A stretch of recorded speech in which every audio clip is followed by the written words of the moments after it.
சீரியல்களின் full எபிசோடுகளை Sun டிவியில் ஒளிபரப்பான உடனே எக்ஸ்க்ளூசிவாக சன் நெக்ஸ்டில் மட்டும் ஃப்ரீயா பாருங்கள்.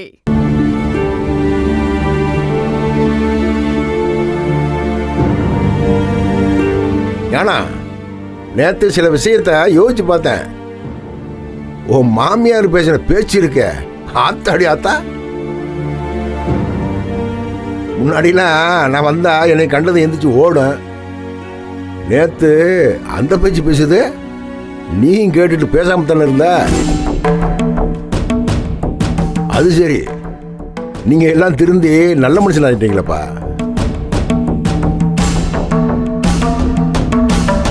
எல்லா நல்ல மனுஷங்களுக்கு இந்த நாரப்பை சொத்து எதுக்கு? அதனால என் சொத்துக்களுக்கும் உங்களுக்கும் எந்த சம்மந்தமும் இல்லை.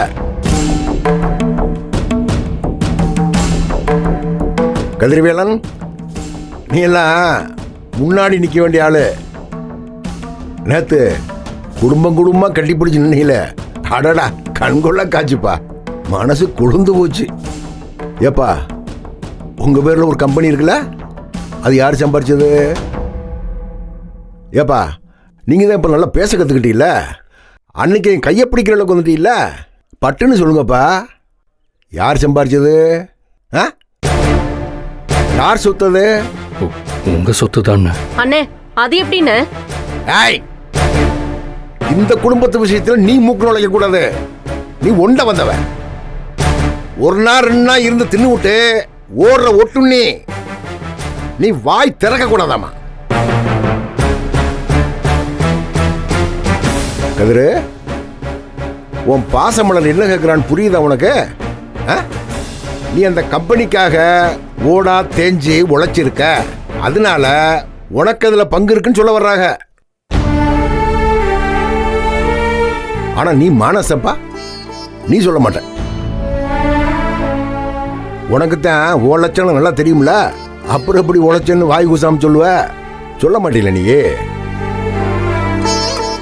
என்னப்பா அப்படி பாக்குற? நான் பேசுறது தப்பா சரியா?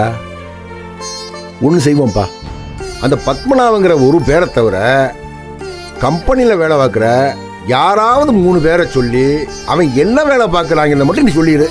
நான் மொத்தமாக அந்த கம்பெனி உன் பேரில் எழுதி வச்சுட்டு போயிடுறேன். சொல்லு. எனக்கு அந்த கம்பெனிக்கு சம்மந்தம் இல்லைன்னு சொல்லிடுறேன். சொல்லுப்பா. யாராவது 3 பேர் அந்த 3 பேர் என்னென்ன வேலை பார்க்குறாங்க மட்டும் சொல்லிடு பாப்பா. உழைச்சவல்லனியே, ஓடா தேஞ்சு உழைச்சவல்லனியே சொல்லிருப்பாப்பா. இங்க பாருங்க ஞானசேகரன், மிஸ்டர் சக்திவேல், உங்க எல்லாருக்கும் சொல்றேன், இந்த சொத்துக்கும் உங்களுக்கும் எந்த சம்பந்தமும் கிடையாது. முழுக்க பாடுபட்டு உழைச்சது நானு. சும்மா மேவேலை பார்த்துட்டு எல்லாத்துக்கும் நான் தான் காரணம், நம்ம இல்லைன்னா ஒண்ணு அசையாது நினைக்கிறது ஈனத்தன. இப்ப உங்க பிள்ளை பேர்ல அந்த கிளவி சொத்துக்கள் எழுதி வச்சுட்டு போயிருக்கா. அது கூட என்னை ஏமாத்தி எழுதி வாங்கினது.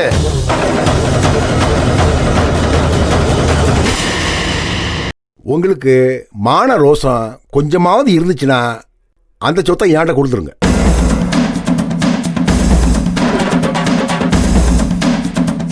நான் ஆரம்பிச்ச மாதிரி வாழ்க்கைய அடிமட்டத்திலிருந்து ஆரம்பிச்சு என்ன மாதிரி கஷ்டப்பட்டு வேணாப்பா அதெல்லாம் வேணாம். அந்த அளவுக்கு நீங்க கஷ்டப்பட்டு இருக்க மாட்டீங்க. கொஞ்சம் லேசா முன்னேறி காட்டுங்க. எல்லாத்தையும் உங்கள்கிட்ட ஒப்படைச்சிட்டு நான் சன்னியாசம் போயிடுறேன். பெரியவனே, என்ன பேச்சு பேசுற? வேணாமா, பேசாதம்மா, விட்டுருமா. உனக்கு இதுக்குள்ள இருக்கிற பல சதிகள் தெரியாதுமா. இந்த கதிர்வேல ஆரம்பிச்சு என் தம்பிக எல்லாருக்கும் பொண்டாட்டி தேவையில் அதிகமா போச்சுமா. அதுக்காக என்னை எதிர்த்து நிக்கிறாங்க.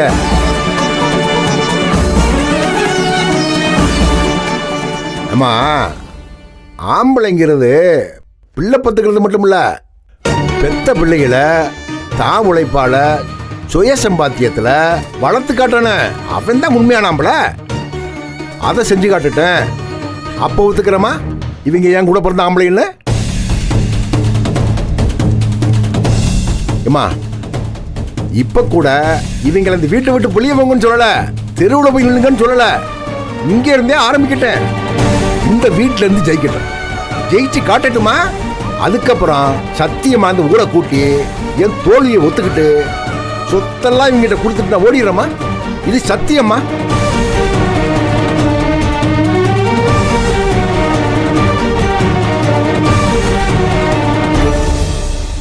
அதே மாதிரி இன்னொன்னு சொல்லிடுறேம்மா, என் பொண்ணை நான் தேடி கண்டுபிடிச்சு கூட்டிட்டு வருவேன். என் பிள்ளை வர்றப்ப என் அப்பா பேச்ச கேட்குறேன், என் அப்பா பேச்ச மீறி நடக்க மாட்டேன், என் அப்பா தான் எனக்கு எல்லாமேன்னு சொல்லுவா. எழுதி வச்சுக்கமா, நடக்க. அப்போ நீங்க தான் அவளை கொண்டு போய் மறைச்சு வச்சிருக்கீங்களா? ஏய், எவன் மறைச்சு வச்சிருக்கா எவன் ஒளிச்சு வச்சிருக்கான்னு இந்த கேஸ் முடிகிற போது தெரியும். அது எனக்கு பிறந்த வித்தா இருந்தா என் பக்கம் தான் நிக்க.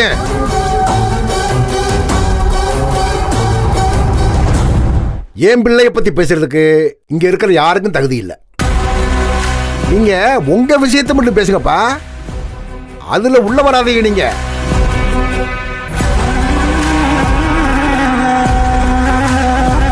என்னப்பா மீசை வச்ச ஆம்பளையெல்லாம் அமைதி அணிக்கிறீங்க?